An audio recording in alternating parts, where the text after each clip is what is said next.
السلام علیکم ناظرین، خوش آمدید کہتا ہوں آپ کو اپنے چینل میں۔ امید کرتا ہوں آپ سب اللہ تعالیٰ کی رحمت سے اور اس کے فضل و کرم سے خیر خیریت سے ہوں گے۔ حضرت بلال حبشی رضی اللہ تعالی عنہ سے ایک دفعہ کسی نے پوچھا کہ آپ نے پہلی دفعہ حضور نبی کریم صلی اللہ علیہ وآلہ وسلم کو کیسے دیکھا؟ حضرت بلال فرماتے ہیں، میں مکے کے لوگوں کو بہت کم جانتا تھا، کیونکہ غلام تھا اور عرب میں غلاموں سے انسانیت سوچ سلوک عام تھا۔ ان کی استطاعت سے بڑھ کر ان سے کام لیا جاتا تھا، تو مجھے کبھی اتنا وقت ہی نہیں ملتا تھا کہ باہر نکل کے لوگوں سے ملوں۔ لہٰذا مجھے حضور پاک یا اسلام یا اس طرح کی کسی چیز کا قطعی علم نہ تھا۔ ایک دفعہ کیا ہوا، مجھے سخت بخار نے آ لیا۔ سخت جاڑے کا موسم تھا اور انتہائی ٹھنڈ اور بخار نے مجھے کمزور کر کے رکھ دیا۔ لہٰذا میں نے لحاف اوڑھا اور لیٹ گیا۔ ادھر میرا مالک جو یہ دیکھنے آیا کہ میں جو پیس رہا ہوں یا نہیں، وہ مجھے لحاف اوڑھے لیٹا دیکھ کے آگ بگولا ہو گیا۔ اس نے لحاف اتارا اور سزا کے طور پر میری قمیض بھی اتروا دی اور مجھے کھلے سین میں دروازے کے پاس بٹھا دیا کہ یہاں بیٹھ کے جو پیس۔ اب سخت سردی، اوپر سے بخار اور اتنی مشقت والا کام، میں روتا جاتا تھا اور جو پیستا جاتا تھا۔ کچھ ہی دیر میں دروازے پر دستک ہوئی۔ میں نے اندر آنے کی اجازت دی تو ایک نہایت متین اور پرنور چہرے والا شخص اندر داخل ہوا اور پوچھا کہ جوان، کیوں روتے ہو؟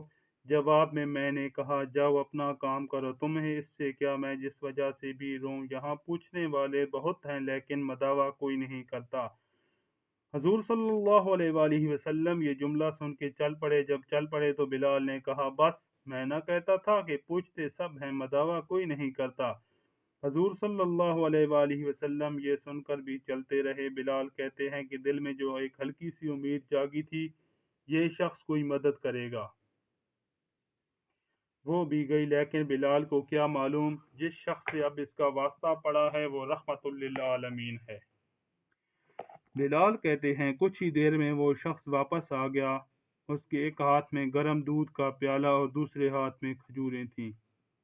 اس نے وہ کھجوریں اور دودھ مجھے دیا اور کہا، کھاؤ پیو اور جا کے سو جاؤ۔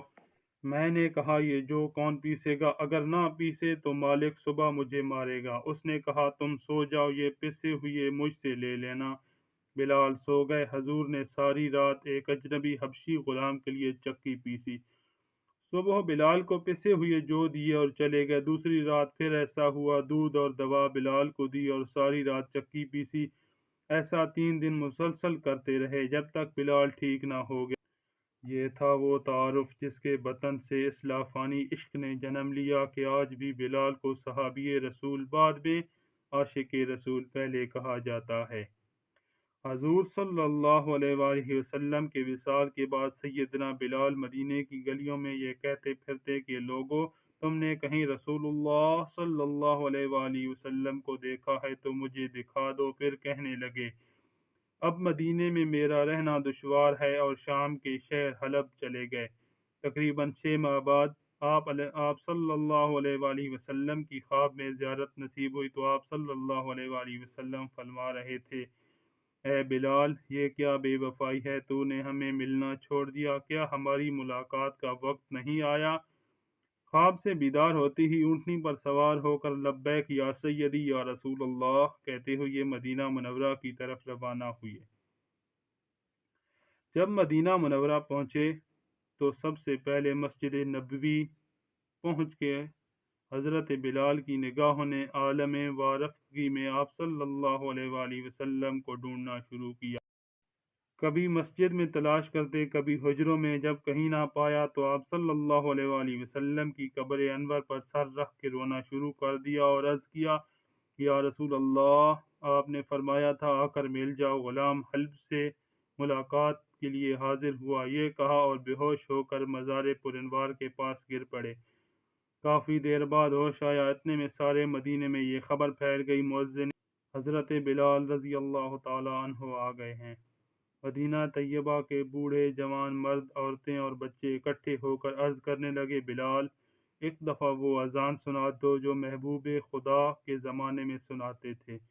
آپ رضی اللہ تعالی عنہ نے فرمایا میں معذرت خواہ ہوں کیونکہ میں جب اذان پڑھتا تھا تو اشہد ان محمد رسول اللہ کہتے وقت آپ صلی اللہ علیہ وآلہ وسلم کی زیارت سے مشرف ہوتا اور آپ صلی اللہ علیہ وآلہ وسلم کے دیدار سے اپنی آنکھوں کو ٹھنڈک پہنچاتا۔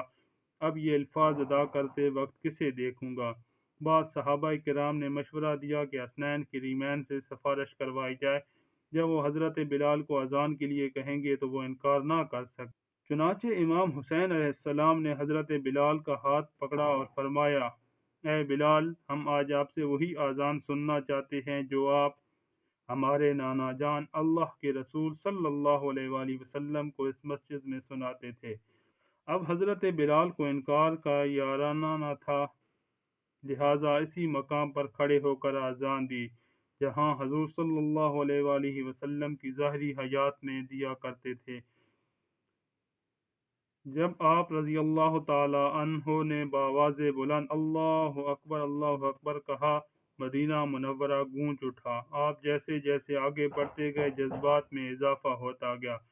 جب اشہد اللہ الہ الا اللہ کے کلمات ادا کیے، گونج میں مزید اضافہ ہو گیا۔ جب اشہد ان محمد رسول اللہ کے کلمات پر پہنچے،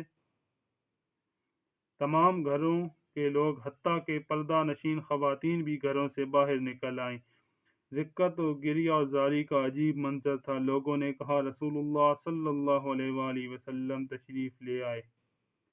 آپ صلی اللہ علیہ وآلہ وسلم کی وصال کے بعد مدینہ منورہ میں اس دن سے زیادہ رونے والے مرد و زن نہیں دیکھے گئے۔